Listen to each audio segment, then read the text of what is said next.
So if someone, say, is educated or has a background in liturgical music, what would they be hearing in klezmer?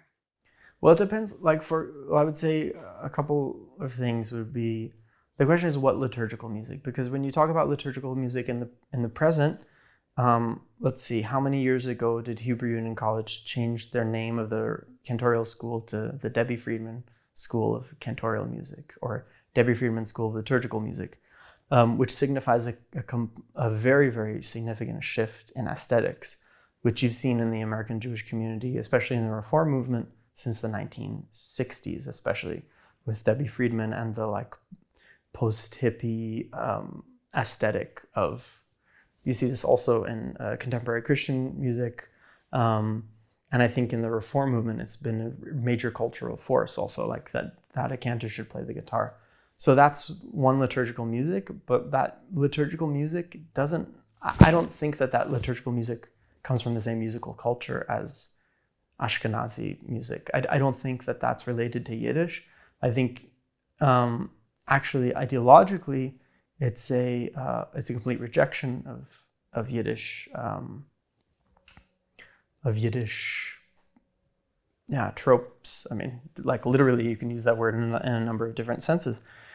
But that sort of aesthetic revolution, I think, really severed the ties of the majority of American Jews with Eastern European Jewish music, or I wouldn't even say Eastern European music. I would say European Jewish music, because like what happened in liturgical music in the 19th century, when the Reform movement started, there was another aesthetic revolution, and it replaced chazanut with so cantorial music that was sort of traditional with a much more formalized tradition that was imitating church music quite explicitly.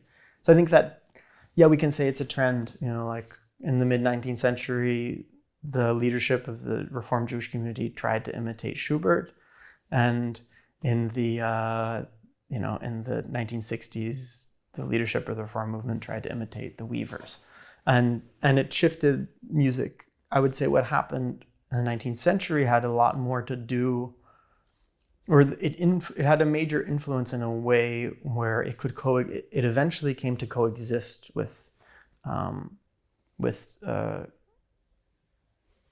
traditional nusach, so traditional prayer melodies.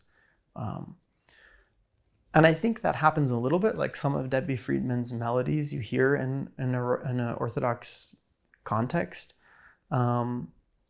but they're aesthetically shifted, like they've been made into something more Ashkenaz.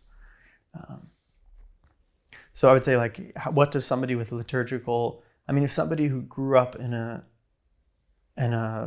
like Orthodox religious context may have the musical vocabulary to sort of identify, like, oh, that ornamentation, the cantor does that all the time, or things like that. But I think it's just a question of cultural fluency generally. And I also don't really know if the Klezmer revival exists within the context of Ashkenazi culture anyway. Like, I think it's something parallel. And it's sort of, I wouldn't say it's rootless, but it's a different, I mean, like, this is a community of artists and creative people, and academics in a lot of ways, but it doesn't really have I don't know if it says like a multi-generational, will have a multi-generational span, or if it does, if that multi-generational span is like related to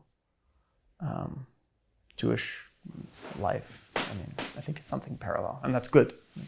Or who cares if it's good or bad? I think it's just different.